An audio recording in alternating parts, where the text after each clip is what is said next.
Hello student, welcome to RK expert classes. तो कैसे हैं आप सभी? आई होप कि आप लोग अच्छे होंगे और अपने अपने मैट्रिक फाइनल बोर्ड परीक्षा 2025 के तैयारी में लगे होंगे। तो यदि आप भी मैट्रिक फाइनल बोर्ड परीक्षा 2025 में देने वाले हैं तो अभी के इस क्लास में हम लोग क्लास 10th के सभी विषय का सिलेबस को समझने वाले हैं कि कितना ऑब्जेक्टिव क्वेश्चन पूछा जाएगा और कितना सब्जेक्टिव क्वेश्चन यानी लघु उत्तरीय प्रश्न और दीर्घ उत्तरीय प्रश्न 2025 के बोर्ड परीक्षा में पूछा जाएगा। और यह क्लास में हम लोग पूरा सब्जेक्ट को देख लेंगे यानी science, social science, Hindi, Sanskrit, English, math, सभी का हम लोग सिलेबस एक ही क्लास में देख लेंगे। तो चलिए हम बिना देर के क्लास को स्टार्ट करते हैं। मैथ का अलग से एक एक्स्ट्रा वीडियो हम बना दिए हैं पहले से, जो कि डिटेल में सभी सिलेबस हम समझाए हैं, तो जाकर देख लीजिएगा। अभी के इस क्लास में हम लोग पूरा सिलेबस को देखने वाले हैं, पूरा सब्जेक्ट का, क्लास 10th का 2025 बोर्ड परीक्षा के लिए। तो चलिए बिना देर के क्लास को स्टार्ट करते हैं। तो यहाँ पर सभी विषय का ऑब्जेक्टिव क्वेश्चन पहले देख लेते हैं कि कितना ऑब्जेक्टिव क्वेश्चन पूछा जाएगा और आपको कितना बनाना है। तो यहाँ पर सबसे पहले मैथ है और मैथ का एक्स्ट्रा हम एक क्लास अलग से बना दिया है, जाकर देख लीजिएगा। मैथ का सिलेबस हम पिछले क्लास में बता दिए हैं पूरा डिटेल्स में, कितना चैप्टर है और कितना प्रश्नों का जवाब देना है, ऑब्जेक्टिव या सब्जेक्टिव क्या क्या इंपोर्टेंट है। पिछले क्लास में हम लोग मैथ का सिलेबस को देख चुके हैं। तो मैथ में आपके एग्जाम में 100 ऑब्जेक्टिव क्वेश्चन पूछा जाएगा, जो कि वस्तुनिष्ठ प्रश्न 1 नंबर का होगा। 100 ऑब्जेक्टिव क्वेश्चन पूछा जाएगा, जिनमें से मात्र आप लोगों का 50 प्रश्नों का एग्जाम में जवाब देना है। 100 में से किन्हीं 50 प्रश्नों का एग्जाम में जवाब देना है, यानी 50 क्वेश्चन छोड़ देना है। उसके बाद हिंदी है, हिंदी में भी 100 ऑब्जेक्टिव क्वेश्चन पूछा जाएगा, जिनमें से मात्र आप लोग के एग्जाम में 50 प्रश्नों का एग्जाम में जवाब देना है। उसके बाद यहाँ पर संस्कृत है, संस्कृत में भी 100 ऑब्जेक्टिव क्वेश्चन पूछा जाएगा, जिनमें से 50 प्रश्नों का एग्जाम में जवाब देना है। उसके बाद यहाँ पर ये अंग्रेजी है, अंग्रेजी में भी 100 ऑब्जेक्टिव क्वेश्चन पूछा जाएगा, जिनमें से 50 का जवाब देना है। तो यहाँ पर ये 4 सब्जेक्ट हैं, देख सकते हो, मैथ है, हिंदी है यानी गणित, हिंदी और संस्कृत और अंग्रेजी, जिसमें 100 ऑब्जेक्टिव क्वेश्चन पूछा जाएगा और जिनमें से 50 प्रश्नों का एग्जाम में जवाब देना है। और इसमें कोई प्रैक्टिकल नहीं होता है, ये 100 नंबर का एग्जाम होता है, इसमें कोई प्रैक्टिकल नहीं होता है ये चारों सब्जेक्ट में। उसके बाद यहाँ पर विज्ञान है और सामाजिक विज्ञान है। तो विज्ञान और सामाजिक विज्ञान में यहाँ पर 20 नंबर का प्रैक्टिकल होता है, जो कि आप लोग का एग्जाम जो होगा वो 80 नंबर का ही एग्जाम होगा, 20 नंबर का प्रैक्टिकल का एग्जाम होता है।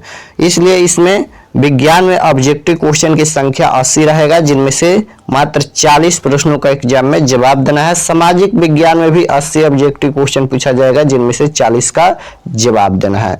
तो ये ऑब्जेक्टिव हम बता दिए कि कितना प्रश्न रहेगा, कितना प्रश्नों का जवाब देना है। उसके बाद हम लोग चलिए सब्जेक्टिव क्वेश्चन यानी लघु उत्तरीय और दीर्घ उत्तरीय प्रश्न देख लेते हैं।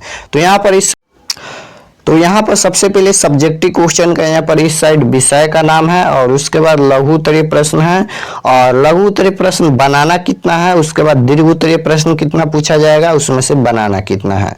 तो सबसे पहले विज्ञान है यानी साइंस है, साइंस में आपसे लघु उत्तरीय प्रश्न कितना पूछा जाएगा। तो देखिए साइंस में सबसे पहले 3 सब्जेक्ट हैं, फिजिक्स है, केमिस्ट्री है और बायोलॉजी है। तीनों सब्जेक्ट को मिलाकर तीनों में 24 यहाँ पर लघु उत्तरीय प्रश्न पूछा जाएगा, जो कि 2-2 अंक का प्रश्न रहेगा एक प्रश्न। तो यहाँ पर फिजिक्स में आपसे 8 सब्जेक्टिव क्वेश्चन में लघु उत्तरीय प्रश्न पूछा जाएगा, जिनमें से 4 का जवाब देना है। केमिस्ट्री में भी 8 पूछा जाएगा, जिनमें से 4 का जवाब देना है लघु उत्तरीय प्रश्न में। और बायोलॉजी में भी लघु उत्तरीय प्रश्न पूछा जाएगा 8, जिनमें से 4 प्रश्नों का एग्जाम में जवाब देना है। यानी यहाँ पर 24 लघु उत्तरीय प्रश्न पूछा जाएगा, जिनमें से 12 का जवाब देना है, यानी आधा प्रश्न का जवाब देना है। दीर्घ उत्तरीय प्रश्न आपसे 6 पूछा जाएगा, तीनों सब्जेक्ट में। फिजिक्स में 2 पूछा जाएगा, केमिस्ट्री में 2 पूछा जाएगा और बायोलॉजी में भी 2 पूछा जाएगा, जिनमें से एक प्रश्न का जवाब देना है, जो कि 3 बनाना है। यहाँ पर 6 दीर्घ उत्तरीय प्रश्न में से 3 प्रश्नों का एग्जाम में जवाब देना है। उसी प्रकार से यहाँ पर सामाजिक विज्ञान है, सामाजिक विज्ञान में 24 यहाँ पर लघु उत्तरीय प्रश्न पूछा जाएगा, जिनमें से बनाना कितना है, तो 12 प्रश्न बनाना है। दीर्घ उत्तरीय प्रश्न 8 यहाँ पर प्रश्न पूछा जाएगा, जिनमें से 4 प्रश्नों का एग्जाम में जवाब देना है। और ये सामाजिक विज्ञान में दीर्घ उत्तरीय प्रश्न मात्र 4 अंक का होता है, 5 अंक का नहीं होता है।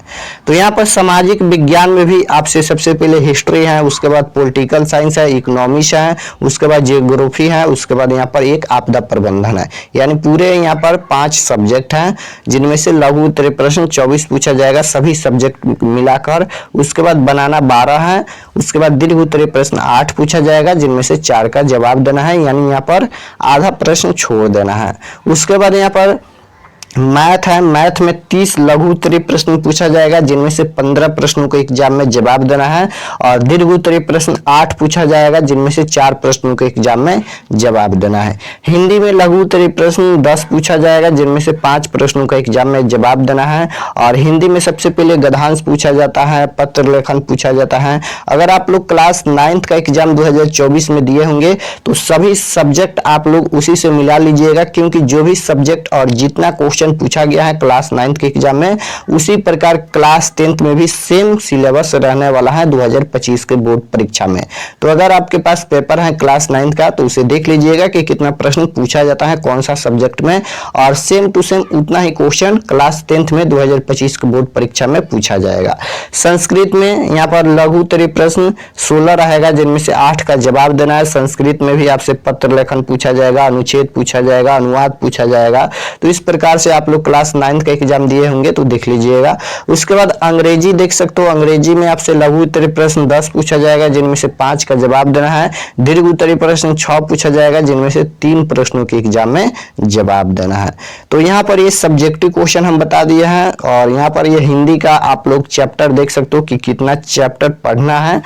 तो सबसे पहले हिंदी में आपसे मिलेगा यहाँ पर गद्य खंड गोधली भाग 2 के, जो कि किताब का नाम है। तो सबसे पहले गद्य खंड मिलेगा। गद्य खंड में यहाँ पर फर्स्ट चैप्टर का नाम है श्रम विभाजन और जाति प्रथा, जिसके लेखक हैं भीमराव अंबेडकर, और ये निबंध है। तो यहाँ पर 1 चैप्टर और 2 चैप्टर, इस प्रकार से गद्य खंड में कितना चैप्टर है तो देखिए 12 चैप्टर है। गद्य खंड में सबसे पहले 12 चैप्टर है। उसके बाद यहाँ पर पद खंड मिलेगा, जिनमें आपसे कितना चैप्टर है पद खंड में, तो यहाँ पर 1 है, और 1 से लेकर यहाँ पर कितना तक है तो 12 तक, 12 यहाँ पर भी चैप्टर है। उसके बाद यहाँ पर वर्णिका भाग 2 है। वर्णिका भाग 2 में यहाँ पर 5 चैप्टर मिलेगा, जो कि सभी आप लोगों को पढ़ना है, जो कि बहुत ही छोटा छोटा चैप्टर है। आप आसानी से एक दिन में 1 चैप्टर समाप्त कर सकते हैं। तो